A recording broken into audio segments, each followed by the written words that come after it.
1990 के आखिर में एक ऐसा तूफान बरपा हुआ जिसने दुनिया भर के अमीर लोगों और इन्वेस्टर्स को रातों रात सड़क पर ला खड़ा किया। लोगों ने सिर्फ पैसा ही नहीं बल्कि अपने घर, जॉब्स, इज्जत और अपना फ्यूचर भी खो दिया था। ये कहानी है उस वक्त की जब .com वर्ड एक जादू की तरह काम कर रहा था। पहले इसी वर्ड ने लोगों को रातों रात करोड़पति बनाया और फिर यही लफ्ज़ उनकी बर्बादी बन बैठा। ये कहानी टेक्नोलॉजी के उस तूफान की है जिसे दुनिया आज .com बबल के नाम से जानती है। और अगर आप थोड़ा गौर करेंगे तो ऐसा ही टेक्नोलॉजी का एक तूफान अभी 2025 में भी बनता हुआ दिखाई देगा। मल्टीमीडिया चैनल की वीडियोस में एक बार फिर से खुशामदीद। नाजरीन, हर बड़े रेवोल्यूशन की शुरुआत एक छोटी सी चिंगारी से होती है। .com बबल की चिंगारी थी एक कंप्यूटर प्रोग्राम जिसका नाम था मोज़ैक। साल 1993 में जब इंटरनेट एक बेरंग जगह थी, सिर्फ टेक्स्ट बेस्ड ब्राउज़र्स हुआ करते थे, मोज़ैक ने दुनिया को एक जादू कर दिखाया। ये पहला वेब ब्राउज़र था जो इमेजेस को सपोर्ट करता था, जिसने टेक्स्ट के साथ साथ पिक्चर्स भी दिखाना शुरू की। ये इंटरनेट के शुरुआती दौर की सबसे पहली चिंगारी थी। इसके बाद इंटरनेट जैसे जिंदा सा हो गया। बेरंग पेजेस आहिस्ता आहिस्ता रंगीन होने लगे। इस जादू के पीछे मार्क एंड्रीसन नामी एक नौजवान प्रोग्रामर था। उसे और उसकी टीम को अंदाजा हो गया था कि वो कोई बहुत बड़ा काम कर चुके हैं। उन्होंने अपनी कंपनी बनाई और उसका नाम नेटस्केप रख दिया। अगस्त 1995 में नेटस्केप ने वो किया जिसने वॉल स्ट्रीट और पूरी दुनिया की स्टॉक मार्केट को हिलाकर रख दिया। उन्होंने अपनी कंपनी के शेयर्स पब्लिक को बेचने का इरादा किया, जैसे आईपीओ यानी इनिशियल पब्लिक ऑफरिंग्स कहते हैं।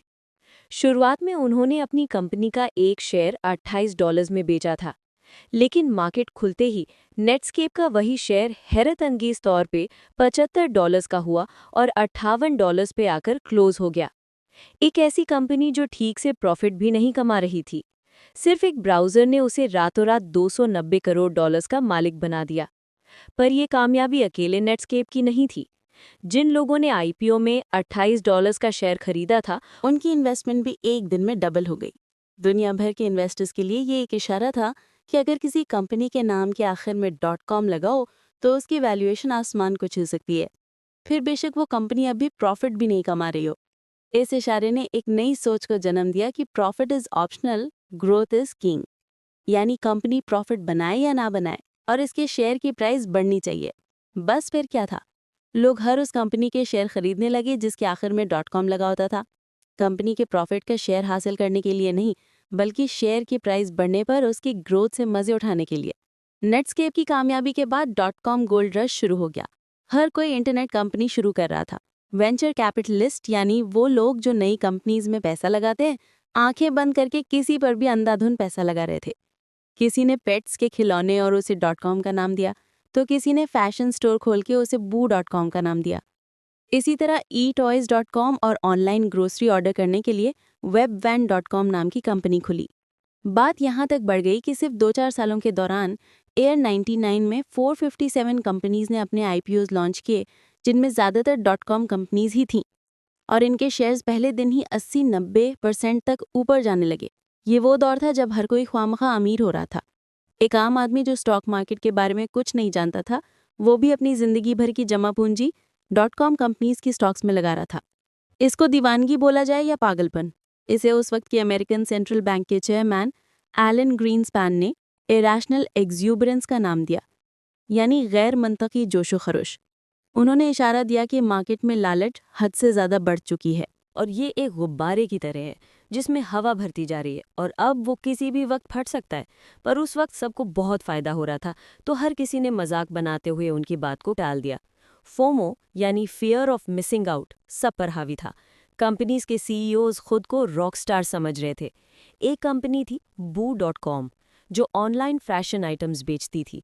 उन्होंने सिर्फ 6 महीनों में $188 मिलियन सिर्फ अय्याशी में उड़ा दिए। एक और कंपनी थी पिग्जीलॉन, जिसने अपनी लॉन्च पार्टी पर लास वेगस में $16 मिलियन मशहूर बैंड्स की परफॉर्मेंस करके बहा दिए। ऐसी बहुत सारी कंपनीज थी जिनका ना कोई बिजनेस मॉडल था, ना उनकी वर्थ इतनी थी, पर उन्होंने महंगी पार्टीज करके अपनी मार्केटिंग की, अपनी प्रोडक्ट्स बेचने के लिए नहीं बल्कि अपने शेयर्स बेचने के लिए।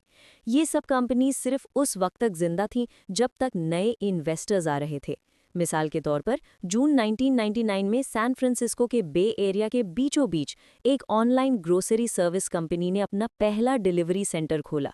वेबवैन नामी ये कंपनी भी .com बबल का ही हिस्सा थी और शुरुआती दिनों में बहुत फेमस भी हुई। उन्होंने आईपीओ में अपने 32 करोड़ शेयर्स में से 2.5 करोड़ $6.15 में बेच दिए।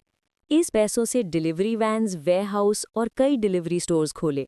नए इन्वेस्टर्स को अट्रैक्ट करने के लिए उन्होंने एप्पल के एक एग्जीक्यूटिव को भी हायर कर लिया, जिससे मार्केट में एक इम्प्रेशन गया कि इस कंपनी का फ्यूचर बहुत रोशन है। ये सब देखते हुए दुनिया भर के इन्वेस्टर्स ने वेबवैन के स्टॉक्स खरीदना शुरू कर दिए। देखते ही देखते वेबवैन के स्टॉक्स की कीमत दुगनी तिगनी हो गई और ऑरकॉम की कंपनी की टोटल वैल्यू उस दौर में $1000 करोड़ तक जा पहुंची। सब कुछ ठीक चल रहा था, लेकिन आहिस्ता आहिस्ता फूलता हुआ ये बलून अब अनकरीब फटने वाला था। इस .com बबल के फटने में कई चीज़ों ने अहम किरदार अदा किया। सबसे पहला था ईयर 20 का खौफ। साल 99 के आखिर में दुनिया में एक खौफ फैला, जिसे Y2K का बग का नाम दिया गया। लोगों को डर था कि जैसे ही साल 99 से 2000 होगा, पुराने कंप्यूटर सिस्टम्स दोबारा 1900 पे चले जाएंगे और सब कुछ क्रैश हो जाएगा। बैंक्स, इलेक्ट्रिसिटी, ट्रांसपोर्ट सब कुछ बिगड़ जाएगा। ऐसा कुछ हुआ तो नहीं, लेकिन इस खौफ ने मार्केट में एक अजीब सी बेचैनी पैदा कर दी और लोगों ने पहले ही स्टॉक्स भेजना शुरू कर दिए। ये था उस बलून में घुसने वाला पहला तिनका। दूसरा तिनका था इंटरेस्ट रेट बढ़ जाना। फरवरी 2000 में एलन ग्रीनस्पैन, जो फेडरल रिजर्व के चेयरमैन थे, उन्होंने वो कदम उठाया जिसने स्टॉक मार्केट की कमर तोड़ दी। उन्होंने इंटरेस्ट रेट्स बढ़ा दिए, जिसका मतलब ये था कि अब बैंक से कर्जा लेने पर इंटरेस्ट रेट ज़्यादा देना होगा, या अगर बैंक्स में पैसे रखे जाएंगे तो ज़्यादा प्रॉफिट मिलेगा। इसकी वजह से लोगों ने स्टॉक्स में से पैसे निकालकर बैंक्स में रखना शुरू कर दिए, क्योंकि इस पर उनको माहाना ज़्यादा इंटरेस्ट मिलेगा। .com कंपनीज जो जिंदा ही नए इन्वेस्टर्स पर थीं, अब इनके पुराने इन्वेस्टर्स भी आहिस्ता आहिस्ता भागने लगे और फिर ताबूत में आखिरी कील ठोका जापान ने। उस वक्त जापान को टेक्नोलॉजी की दुनिया का किंग समझा जाता था और मार्च 2000 में जापान ने ऐलान किया कि उनकी इकोनॉमी डाउनफॉल का शिकार हो गई है। इससे मार्केट में ये इंप्रेशन गया कि अगर जापान के हाथ पांव भी ठंडे हो चुके हैं तो फिर हमारा क्या बनेगा। बस ये खबर आने की देर थी कि लोगों ने धड़ाधड़ रिस्क स्टॉक्स बेचना शुरू कर दिए। और उस वक्त सबसे ज्यादा रिस्की स्टॉक्स कौन से थे? बिल्कुल सही, .com स्टॉक्स। अब बैलून में 3 तिनके घुस चुके थे। लैंसडेक स्टॉक एक्सचेंज पर ज्यादातर टेक कंपनीज बुरी तरह क्रैश होने लगी और फिर ये एक डोमिनो इफेक्ट या फिर चेन रिएक्शन की शक्ल इख्तियार कर गया। मार्च 2000 में जो इंडेक्स 5000 पॉइंट से ऊपर था, अगले 2 सालों में 80% तक गिरकर सिर्फ 1000 पॉइंट्स पर आ गया। इसका मतलब था कि अगर आपने 10 लाख रुपए लगाए थे तो अब उनकी कीमत सिर्फ 2 लाख रुपए रह गई थी। इस पूरे तूफान में $1.75 ट्रिलियन, जो करीबन 10,000 करोड़ रुपए बनते हैं, भाप बनकर मार्केट से उड़ गए। वो कंपनीज जो कल तक अरबों डॉलर्स की थीं, उनकी कीमत कचरे के बराबर हो गई। Pets.com, Webvane.com, eToys और Boo.com जैसी हजारों कंपनीज को बंद होना पड़ा। इसके साथ साथ लाखों लोगों की नौकरियां चली गईं, जो कल तक खुद को जीनियस समझ रहे थे, वो अब मुंह छुपाकर फिरने पर मजबूर हो गए। .com का ख्वाब एक खौफनाक सपने में बदल चुका था, लेकिन इस राह का ढेर से कुछ ऐसी कंपनीज भी निकली जो न सिर्फ जिंदा बची बल्कि आगे चलकर दुनिया पर राज करने वाली थीं। ये कंपनीज थी अमेज़न, गूगल, ईबे और एप्पल, क्योंकि इनके पास वो चीज़ थी जो ज़्यादातर .com कंपनीज के पास नहीं थी। जी हाँ, एक सॉलिड बिजनेस मॉडल।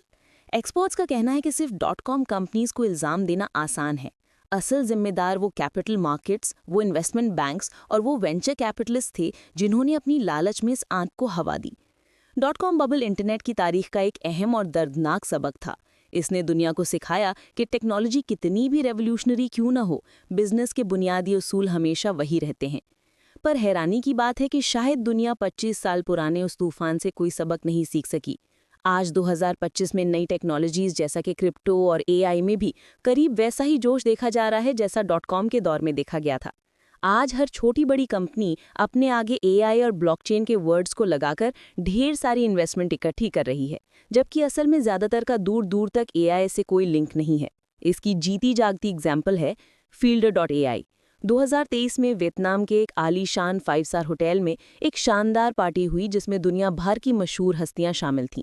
मौका था एक नई टेक्नोलॉजी को शुरू करने का, जिसने दावा किया कि वो एआई की मदद से बिना किसी कोडिंग के ऐप्स बना देगी। इस कंपनी का नाम था Builder.ai। इस ख्वाब को सुनकर बड़े बड़े इन्वेस्टर्स, जिनमें माइक्रोसॉफ्ट और सॉफ्टबैंक जैसे नाम शामिल थे, अपने एक ही दिन में $250 मिलियन की फंडिंग दे दी। जल्द ही कंपनी की वैल्यूएशन $1.5 अरब तक जा पहुंची और हर कोई इस टेक्नोलॉजी को एआई का मुस्तकबिल समझने लगा। लेकिन इस एआई के पर्दे के पीछे एक और ही कहानी चल रही थी। जब इस कंपनी की इन्वेस्टिगेशन की गई तो मालूम पड़ा कि ये ऐप्स असल में एआई से नहीं, बल्कि इंडिया, वियतनाम और रोमानिया जैसे मुल्कों में इंसानी इंजीनियर्स से बनवाई जा रही थीं। Builder.ai तो सिर्फ एआई के नाम पर एक फ्रंट था। इसके अलावा कंपनी पर राउंड ट्रिप वेलिंग का इल्जाम भी लगा, जहां वो छोटी ट्रांजैक्शंस दिखाकर अपने रेवेन्यू को ज्यादा शो कर रहे थे। जब ये सारे राज खुले तो ये कहानी .com बबल की तरह लगने लगी और अभी इस कंपनी पर फ्रॉड की इन्वेस्टिगेशन चल रही है। क्या हमने हिस्ट्री से सबक सीखा है, या हम एक नए और शायद पहले से भी बड़ा बबल की तरफ बढ़ रहे हैं? इस बारे में आपकी क्या राय है, मुझे कमेंट सेक्शन में ज़रूर बताइएगा। और आप सबसे गुजारिश है, मल्टीमीडिया चैनल की ये वीडियो भी आप लोग भरपूर लाइक और शेयर करेंगे। मिलते हैं अगली शानदार वीडियो में।